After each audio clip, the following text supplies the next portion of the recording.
Welcome to Jags Drive Time with Ashlyn Sullivan, John Oehser, and Brian Sexton. Jags Drive Time starts right now. Welcome in Jaguars Drive Time. It is Tuesday, May 10th. I am Ashlyn Sullivan here with Brian Sexton and John Oehser. It is a slowish week, getting to a busy week as rookie minicamp is this weekend, the first time that the rookies will be in the building, and we will be on the field Friday and Saturday, and my fellows are looking very much forward to it. You know, you always you go in, all right, here we go, a little football, and then you realize it's really not much football, and so then you just kind of say, well, when is this over? Although I'm anxious to see some of these guys in person. I wasn't here when Travon Walker was here. So I'm anxious to see a little bit of that, but I mean, it comes and goes pretty quickly, and then you're like, when does training camp start? Yes. Yeah, there's certainly the first day of school feel for the rookies anyway, and as Brian said, the big takeaway for somebody who's watched a lot of these, and we all have, the big takeaway is how do they look? You want to make sure, and you try to talk to a couple of people, very occasionally you will hear scouts with a guy who just doesn't look like he belongs go, ooh, that's... Do you remember who that was? The most glaring example in Jaguars history. Cesario was that guy back in the day. I thought Harry Delajonis was too. They were both 97 draft choices. Yeah, back in that. But it was a little more contact. I would say contact, but it was a little more football-y during rookie minicamp at that point. And I think the veterans were actually on the field during the time when they realized those guys were probably not going to make it. Because Tony Baselli walked off the field and said, who's that guy? Well, that's your third-round pick. Oh. Yeah. So there's sometimes Never a good sign. That's the main thing you don't want. You don't want people coming off the field going, uh-oh. But you really can't prove that you can play during this time, but you can sort of prove you don't belong, which I'm very used to. Well, and there were a couple of guys that didn't pass the eye test. You're like, well, that guy's a defensive tackle. Yeah. Right. Harry Delajonis from Youngstown State was a really nice guy, but he was really short and really square, and you just couldn't, with short arms. You just were like, how's he going to battle against, and the guards back at that moment in time, they were like 6'5", 6'6" guards, and you're thinking, how's he going to win those battles? So there's a little bit of that, but then when the pads come on, some guys, the lights come on, and they show you what they've got. But even that element's less now because as we discussed on Jaguars Reporters yesterday, it's gotten so non-football during this time. You can watch the skill guys run around a little bit and get an idea. Frankly, in this day and age, you can't tell much about an offensive lineman or a defensive lineman until the pads go on and they start doing one-on-ones. Exactly. Let's get into big things. Big thing one, like we said, is rookie minicamp this weekend. Friday, Saturday, and Sunday. We will be on the field Friday and Saturday, and we'll share some observations of what we will be able to tell, so stay with us for that. But notable that this will be the first time that the entire draft class is in the building all together. Big thing, too, is schedule release. The official 2022 NFL schedule will come out this Thursday. We know who's playing home and away, but we'll get the official dates, and we'll have our planners, and we'll write it all out. We're very excited. Everyone at the table is looking forward to that. And finally, big thing 3 is the London game that was announced last week. The Denver Broncos and Jacksonville Jaguars will play in London Halloween weekend, October 30th. Russell Wilson versus Trevor Lawrence, incredibly notable, Brian. And all of a sudden, you're thinking differently about the Denver Broncos with all the moves they've been making. Well, they've had a lot of pieces, and they've got some explosive receivers. I mean, Jerry Jeudy's a guy that, as a young receiver last year, didn't have the benefit of a consistent quarterback. Now he does. Remember, he was a high choice. He's a speed guy from Alabama who, when he was at Alabama, made everybody, look stupid. He was so good. So you look at a guy like that, the tight end. Oh, they've got some pieces, and they didn't have the quarterback. Now they've got the quarterback. And in the AFC West, John, which is, and maybe you'll agree, maybe you won't, I think it's the most competitive division I've ever seen. It has a chance to be. I mean, I'm always skeptical. I'm skeptical as well of off-season moves, how they really translate once the fall comes around. So to me, the big move is Russell Wilson, because that it seems that a quarterback should be able to come and make a huge impact. To me, this division is a huge litmus test for the NFL. If it indeed becomes this powerhouse division that the pundits expect it to, then I think you may see the rest of the league follow that, and all of a sudden every offseason is going to be absolute chaos with teams making moves like this. the old man in me also remembers times where, I remember there was a year where the Miami Dolphins did this in the 90s, and they had like 12 first-round picks, and they were all free agency, and they went like 8-8 the next year. If a couple of those teams do that, then you wonder if teams will follow the trend. To me, the Broncos have the best chance out of all those teams to really make a huge stride because they've added the quarterback. Well, the Chargers, they went and traded for Khalil Mack. They had a really good draft, and they've got Justin Herbert, who's clearly an ascending quarterback. You can make a case for the Raiders now with Devontae Adams there. You could talk about the Chiefs maybe coming back to the pack a little bit without Tyreek Hill. I mean, but when I look at those rosters, I see teams that every Sunday, I mean, it's going to be a matchup. It should. There has to be an odd man out. You bet. And then what you wonder is Devontae Adams played with Aaron Rodgers. I'm not saying Devontae Adams isn't great. There's always been a theory in the NFL that when you take guys off of teams, do they go and they mesh immediately with their new teams? To me, the AFC West will be a huge test. Yeah. If these guys come in and make huge impacts, then you're going to see the league will change and follow this if all of this works. Well, so Derek Carr, right? Yesterday I said David. Guy. Yeah, Derek Carr gets Devontae Adams, who he played with at Fresno, and we saw the deal with Kyler Murray getting Hollywood Brown, who played with at Oklahoma. Yep. It could be something to watch. Guys who played college together, quarterbacks getting receivers that they have some sort of a feel for. But you asked about the London game. That is a great division. And so we get to see a team that we expect to be a much, much improved team this year. Interesting thing about the AFC West, the Chiefs give up Tyreek Hill. Yeah. If they go win it, if they go and still are the best team. What does that do to the receiver position? Well, and do some teams go, okay, we don't need to go do that. Yeah. We need to keep drafting and developing. So it's a little bit of a, it's a copycat league. Well, whoever's good out of that, teams will copy. And you know that the salary cap is going to take a massive jump up in the next 3 years. And so they're laying these contracts out with the idea that that's coming. So I want to talk about a big thing, too. Okay, go for it. Because it's the schedule release. And you know that every team that is coming to Florida, that knows they're coming to Florida, whether it's Miami, Jacksonville, or Tampa, looks at the schedule immediately and says, when are we going to Miami, Jacksonville, or Tampa? Right? Because we're going to the beach. Yeah, that first month, that first month of the season where the heat and humidity are consistent. I mean, you can count on suffering a bit in a game like that. Much like when you're going to play in Green Bay, you look to see, am I going the last Sunday of the year, or am I going to get to go, I don't know, late September, early October when the weather's perfect? When you look at coming to Florida, more so than anywhere else, because in Arizona they play indoors, and in California the weather's so temperate. Here in particular, it is so incredibly hot, humid, all those things. It's such an advantage if a team is conditioned for it. So I always look for that too, to see who has to come down and deal with the heat and humidity. And I think teams, if it's a non-division team especially, but even the division teams, if you draw Jacksonville early, there's going to be that. And then there is going to be the unknown. I think teams are going to look at this and say, well, we know Trevor Lawrence has talent. We know they added some pieces. What is this kid and this team going to look like under Doug Peterson? I think there will be more of a confidence around, or a worry, if you will, around the league that Trevor Lawrence with Doug Peterson could be scarier early than was the case last year when they didn't scare anybody at all. Or even attempting to scout this team week one with all these new pieces. How could you even possibly try to attempt to predict what this offense is going to look like when it's so incredibly different? All you can do is go back and start looking at Mike McCoy's tape when he was an offensive coordinator, and Doug Peterson in his time. And the Press Taylor part is interesting because he's never been a coordinator at this level, so there's a new wrinkle. Depending on how it rolls out, I'm anxious to see what the first month looks like. Because, as I'm thinking about it, New Orleans is incredibly hot and humid, but they play indoors, right? Atlanta plays indoors. It's Florida where teams look at the heat and humidity and say, yeah, it's going to be a bear. That week one game, when Nick Foles unfortunately broke his clavicle, 2019, I thought I was going to pass out and just, this is dramatic, die because it was that hot. Just go in leapy? Yeah, just and no one pay attention to me. John, you remember 96. You remember 96 when the AFC champion Pittsburgh Steelers rolled in and they were carrying guys off the field. Chad Brown, who was an all-pro dominant linebacker, literally couldn't walk off the field at the end of the third quarter. Yeah.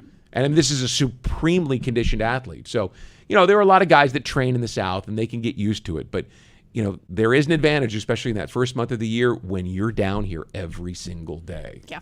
And when the Jaguars are good, they can take advantage of that. Yes, when they're not. They frankly haven't taken advantage of that in a long, long time. Well, the Chiefs game is a perfect example, right? They're in a 14-0 hole immediately. Yeah. So things got bad fast for Yes, them. You're they right, did. John. If you want to be able to do it, you better be able to grind the football and run the ball and force teams to play a long game. Well, you better not stink.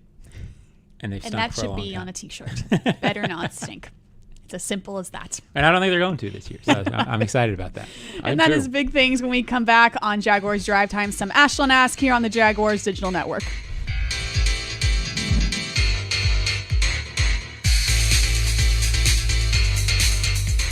Fans like you have been told that going all out is going too far. But fans like you know better. You're the kind of fan who loves the team as much as your pet, who paints yourself for game days and dyes your pet's fur to match. You are a rare breed. You are a pet fanatic, equal parts pet obsessed and diehard sports fan. At Pet Paradise, they're crazy about pets too. The official pet care provider of the Jacksonville Jaguars. Pet Paradise. It's a new day in pet care.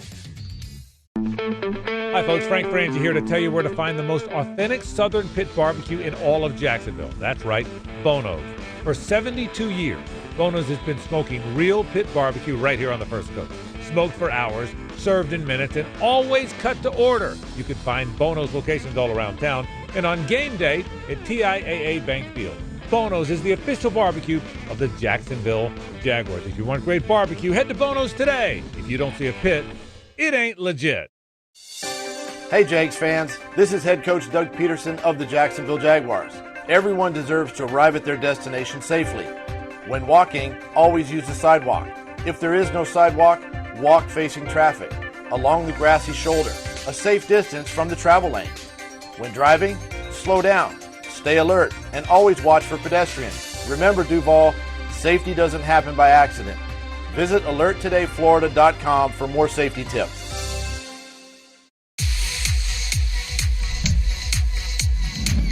The Jaguars are future focused and ready for a new look in 2022. Join us at the bank this season as head coach Doug Peterson and quarterback Trevor Lawrence lead the charge.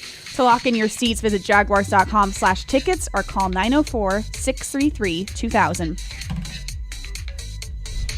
I had the opportunity to intern at NASA, and I had the opportunity to get a job at Toyota. They have a plant in Kentucky, and a couple opportunities. I never took them up on them just because of the time constraints with football. But definitely some different options I could have pursued, and I kind of got to the end of the 5th year and realized that football is what I wanted to do with my life. So I came back for that 6th year and kind of, dedicated most of my time to it. Offensive lineman Luke Fortner on the Ozone podcast, a man of many talents, a man that had a lot of job options, but chose to be a football player. Don't you love that when guys have options that can do all these things? Those options will still be there for him when he gets done with football. Yeah. And he'll have a lot of money so he can have his own company. Yeah, just like Tom Brady His going own right back into the booth. SpaceX. Yep. Yeah, he's an impressive kid. I mean, it's you guys have interviewed enough young players, young people. It's always amazing to me the difference that a couple of years can make. He's a little older coming into the league. I'm assuming he had this same maturity when he was younger as well. But he's an interesting guy to talk to. And I think when you look at this guy, there's a lot of confidence that he will be the starting center here for a long, long time. I don't know if that means he's going to be that in September, but clearly that's why he was drafted. He's a guy who has that maturity and intelligence to be a quick leader on the interior. So, good kid. I would listen to the podcast. Yes. I don't have to because I did it. But Right. if You it don't was have not to me, listen again. I would listen to the podcast. I listened. It was a good one. Well, thank you, Shalane. Very good episode. It is time for Ashlyn Ask. 3 very important questions today as the schedule release is coming out on Thursday. Ashlyn Ask, number 1. What quarterback matchup will be the most notable this upcoming season? Have lots of options. Perhaps a Dak Prescott with the Cowboys or a Derek Carr with the Raiders. Well, I'm ready because I cheated and I looked at the question beforehand. So, That's not the point. Go on, John. well, I'm going to go, I think, a different direction in the spirit of the question. Shocking. But Shocking. no, Shalane, thanks for the question. I'm going to do something different. I'm going to say all the quarterbacks in the AFC South. And the reason I say that is You've got Ryan Tannehill, Matt Ryan, Right. and Davis Mills. It's not an elite group. Well, and they are capable. I mean, now Ryan Tannehill has turned in. Matt Ryan's played in a Super Bowl. Ryan Tannehill has stabilized that franchise. When been very Derrick good. Henry was healthy, he was a bear to deal with. But when we look at Trevor Lawrence and think of an ascending Trevor Lawrence, there are a lot of people who believe he's the most talented quarterback in the division. How soon can he be the best quarterback in the division? Can he start winning these matchups? By the end of the season, are we looking at him and saying, you know what? He was the best quarterback in the division. That's why they competed. So I'm looking forward to see how he stands up against a group of quarterbacks that, in theory at least, I don't think he should be number 4 out of that bunch by the end of the season. I don't know where he'll rank, but he should start ascending in that. And I think that will be a key to how the season plays out. And you know what? I don't mind that answer. You know, I'm kind it's of a proud good of that. answer. Fine. I may just leave the show. I'll give it to you. I'll go with Justin Herbert, who the Jaguars were interested in him a couple years ago, and he did not slide far enough for them. If he had, they might not have Trevor Lawrence at this moment, because I think they would. You're talking about a big, strong guy. You really think they would have passed on Justin Herbert? No, you're saying if they drafted Justin Herbert, would they still have drafted Trevor Lawrence? No, they wouldn't. That's what I'm saying. No, they'd be set at quarterback. Yeah, right. They would have been set. The guy is he's an absolute stud. I mean, he's a great, big, strong guy who can deliver the ball down the field. And the Chargers have built a team around him. He's got receivers. He's got offensive linemen. I think that the Chargers could be good enough this year to win the AFC. Mm-hmm. And I was a fan of the kid when he was at Oregon, and I'm anxious to see him. In what you've got is, two guys. If Trevor Lawrence is who we think he is, and Justin Herbert continues to be who he has been, you've got Ben Roethlisberger versus Peyton Manning, right? Yeah. I mean, you've got that marquee kind of matchup. Of course, you can say that about a lot of quarterbacks because the AFC is loaded right now.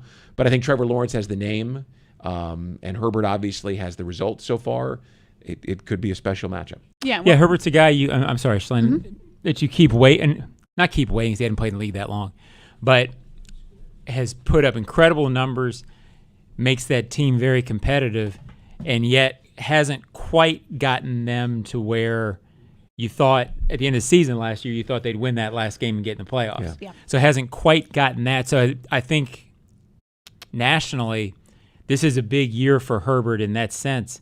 They need to get to the playoffs in year 3. And I'm not in any way calling him an underachiever in that sense. It's not that, because he's not. I think he's really good. He's one of the 2 or 3 quarterbacks that I would want if I was starting a team. Mm-hmm. But there is that thing. They haven't quite had that record. And with Mahomes doing it in his second year, that's sort of the standard now. You want to get there as this guy. So I think it's a big year for Herbert. I love the kid. I think he's terrific. I think he's the guy. And look, they're playing in the shadow of the Rams, right? The Super Bowl champions in a huge market, and the Chargers have not been on national television in primetime games, but in that market with that quarterback, they're not far away from being a 3-4 primetime game kind of team. Mm-hmm. So this is the litmus test. Do they get over that this year? And by the way, at some point, Matt Stafford's going to retire, and the Chargers are going to surpass the Rams because they've got that long-term solution at quarterback. Yeah, I mean, you can only keep up the roster of the Rams right, and the salary cap for so long. At some point, guys start to retire, get old, get hurt. But that kid in LA gives the Rams a chance, or the Chargers a chance to best the Rams and be the marquee team in the Rams' own stadium. Mm-hmm. That'll be fun. Very true. Okay, Ashlyn asks number 2. I know this is a little vague, so bear with me. Who do you still have questions about for this year? This can be in the broadcast office. This could be in the building. Wow. This well, wait, hold on. Change the answer. What do you have questions about? I got some questions about sitting on my right. Okay. Wait, you guys are quick. Okay. Yeah. What do you got, John? Well, again, I'm going to be a little snide. I'm going to say all of the above. Gosh. And by that, I mean, we think we know a lot about this team. I think the offensive line is going to be better. I think the defensive front's going to be better with Trayvon Walker. But you're talking about an offseason, the unbelievable transition around this team in the last 2 years, pretty much an entirely new defense within the last 2 years. You have a new coaching staff. new offensive line coach. I don't know who's going to line up where at offensive tackle. I assume Scherf's going to be a right guard, and I assume that Cam's going to be at left tackle. Beyond that, I don't know. I think they're better, but what's it going to look like? Running back. How healthy is James Robinson going to be? What's that going to look like? Receiver. They're more confident in the receivers than a lot of people are. So there's a huge amount of questions. I guess I would say what I still don't know is how good is the pass rush going to be? I believe the interior of the defensive line and the run stuffing is going to be much, much better. I have faith that Lloyd, Walker, Muma are going to make that area so much better that overall this is going to be a more stout and therefore a better pass rush. But are they going to be a turnover, disruptive, creating defense? The potential's there. If they are, they're a much better team. That's my question. I'm going to stay with the spirit of the question again and answer just one. But it plays into what John was saying. And I'm going with right tackle. Now, it's more of a who in this case than a what or a which, because I'm not talking about the position as much as I am Juwan and Walker. Yeah. I really believe what I saw from Little last year was a rising player with great skills, movement, mobility. He wasn't ready to take the starting job from Cam. They just paid Cam. So clearly they thought Cam was a better player. But at this point, that competition to me is going to talk a lot about how the offensive line shifts out. Does the loser of the right tackle competition become a guard? Yeah. Right? Or is that the swing tackle? How does that envelop the depth? And obviously, as John mentioned, there's two guys where they're going, right? So you got to battle at center. You got to figure it out at right tackle and left guard. Could be Ben Bartch, who played pretty well last year and is a guy that they have groomed and developed. But with a new coaching staff, you don't know. Well, we don't like the kid there. We think he should be here, whatever. I think that right tackle position is a linchpin for how the offensive line rolls out.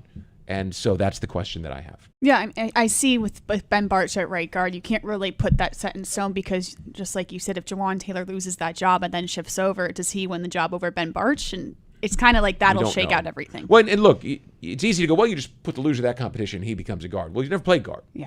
So there's going to have to be some guard reps, on the OTA field, and we'll probably have to talk about that. We'll see. That right tackle position is going to be important. Lots of questions. Ashlyn asks, number 3, if you could give these rookies one piece of advice, what would it be? They're coming in here, moving to Jacksonville this weekend, finding the bathroom, the cafeteria. I have a feeling that Brian's going to say something about investing money. Am I wrong? Me? Yes. No. What'd you say? Hydrate. Okay, I was really wrong. Hydrate. That's the most important thing for a young player, especially guys who have not played in the South in the summer. Mm-hmm. Hydration is really important, and they'll learn that. Otherwise, they'll be on the IV at halftime, right? Hydrate. Yeah. All right. I was going to put an expletive in here, but shut up. Just that's not nice. Shut up. And for a guy who asks questions, you don't want them to answer you? No, not to the media. It's fine to talk to the media. But when you're around the veterans, when you're around the coaches, shut up and listen. Yeah. And most of them do. But the point is, this is a different sport than you have played before. This is a different game. Surviving and thriving is about knowing what to do. Listen to the veterans. Josh Allen knows what he's talking about. Shaquille Griffin knows what he's talking about. There are guys at every level of this defense and offense that know what they're doing and have survived and have thrived. Shut up and listen to those guys, and you'll make it fine in the NFL. But it's a short career, so listen quickly and get into the routine. Listen to how these guys prepare. That's the number one thing. If you start taking advantage and doing things the right way quickly, you can extend your career a long time. Yeah, and you stand out right away. We've seen guys like that for sure. And that is Ashlyn Ask. When we come back, we look into this schedule that is coming out this Thursday, home and away games, what stands out to us, coming up on the Jaguars Digital Network.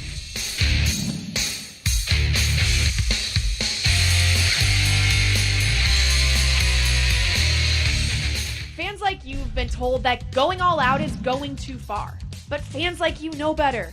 You're the kind of fan who loves the team as much as your pet, who paints yourself for game days and dyes your pet's fur to match. You are a rare breed. You are a pet fanatic, equal parts pet obsessed and diehard sports fan. At Pet Paradise, they're crazy about pets too. The official pet care provider of the Jacksonville Jaguars. Pet Paradise. It's a new day in pet care. Jaguars fans, here's a great way to pay with pride wherever you go. Exclusively from TIAA Bank, the Jacksonville Jaguars Visa debit card comes with a fierce look and fantastic features, along with the convenience to make purchases online or at millions of locations worldwide. And it's yours, free, when you open a Yield Pledge checking account. Order yours today. Visit TIAABank.com/JagsCard. TIAA Bank is a division of TIAA, FSB, member FDIC, and the official bank of the Jacksonville Jaguars. Your family isn't like anyone else's. Your home shouldn't be either. At Dreamfinders Homes, you can build the home of your dreams in one of their 30-plus communities in Northeast Florida. Choose from luxury single-family homes or maintenance-free townhomes from the 300s. Dreamfinders specializes in homes built to fit your lifestyle. To find out more, call 904-431-0006 or visit dreamfindershomes.com.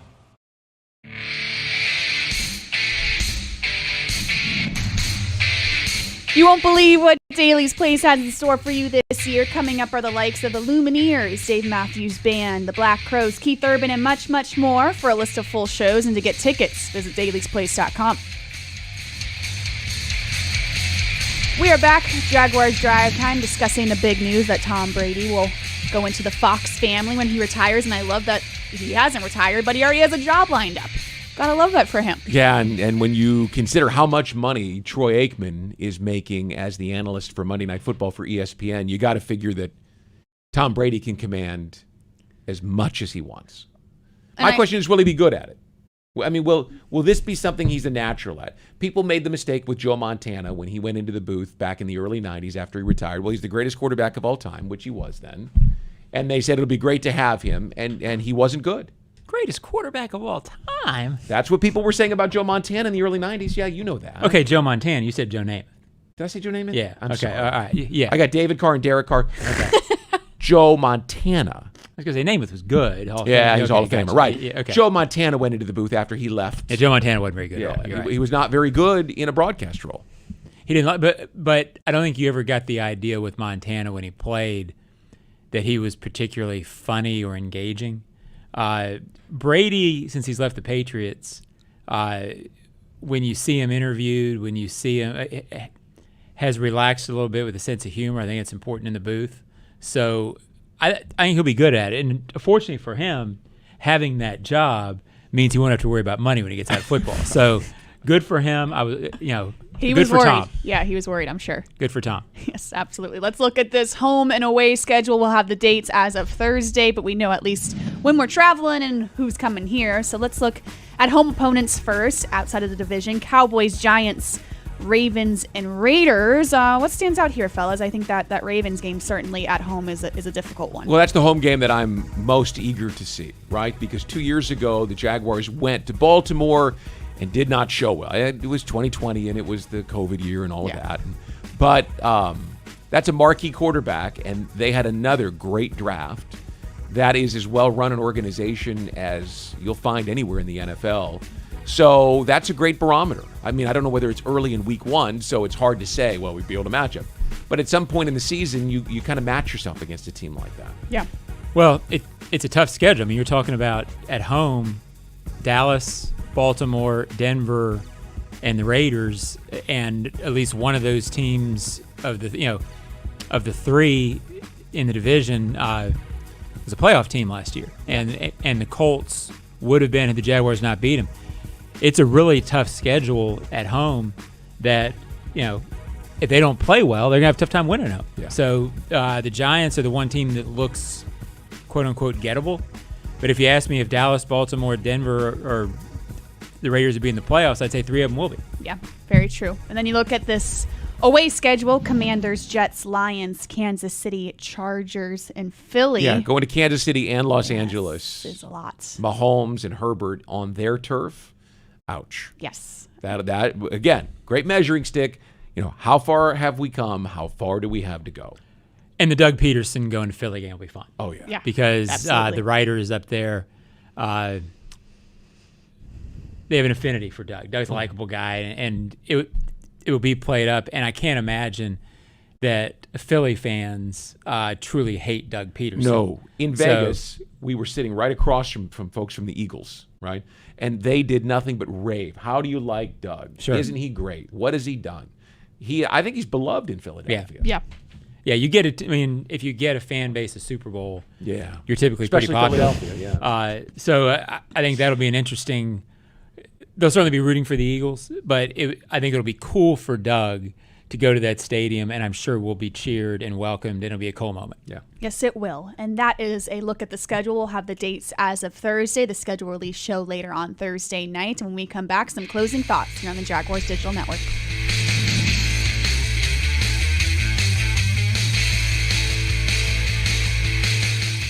At VyStar Credit Union, you inspire us to deliver on our promise, to do good for our members and our communities.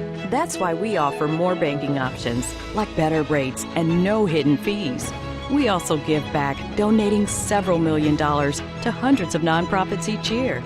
Better financial lives, stronger communities. VyStar Credit Union. Do good.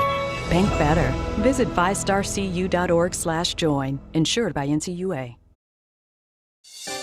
Hey Jags fans, this is head coach Doug Peterson of the Jacksonville Jaguars. Everyone deserves to arrive at their destination safely. When walking, always use the sidewalk. If there is no sidewalk, walk facing traffic, along the grassy shoulder, a safe distance from the travel lanes. When driving, slow down, stay alert, and always watch for pedestrians. Remember, Duval, safety doesn't happen by accident. Visit alerttodayflorida.com for more safety tips. Your family isn't like anyone else's. Your home shouldn't be either. At Dreamfinders Homes, you can build the home of your dreams in one of their 30-plus communities in Northeast Florida. Choose from luxury single-family homes or maintenance-free townhomes from the 300s.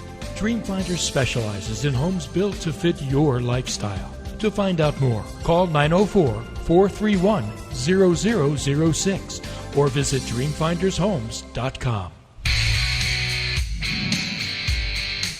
We're back, Jaguars Drive Time, Tuesday morning, brought to you by Jet Home Loans, rookie minicamp this weekend. On Friday, we will be back out on the field. Trayvon Walker, Doug Peterson, and Chad Muma will be talking to the media, and I kind of like that. Just throwing Chad Muma right into it, day one. I think it says a lot about what they think he could be.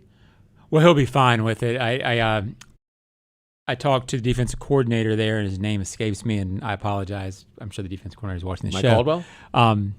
No, the defensive coordinator of Wyoming. Okay. And as you would expect, nothing but praise in terms of the kid's approach, in terms of what kind of kid the Jaguars are getting. So I'm sure the press conference will go well. What I want to learn from him, are they shutting up and listening? You should ask that question. Right. Hey, the very first are you question. shutting up yet? No, that's what you look for more than details. Is sort of how they handle themselves in that situation, Brian. I'm eager to see how Trayvon Walker handles himself, just with the weight of being the number one pick. You know, there was something in a column yesterday about Courtney Brown and making a comparison and former first-round pick. And, you know, the kid's going to be judged for having been the first-round pick. He could be a really, really good player, and people are still going to question whether he was worth the number one overall pick. That's a lot of weight for someone to carry. So I'm just kind of anxious to get a feel for how he feels and what he thinks about it and what his approach is. And I'm sure we can predict what he's going to say, but you want to hear him say it. Yeah.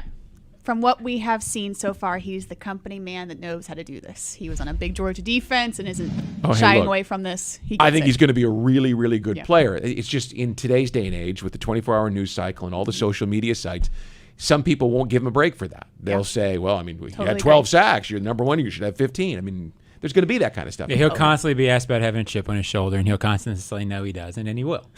So that's just that'll be the story.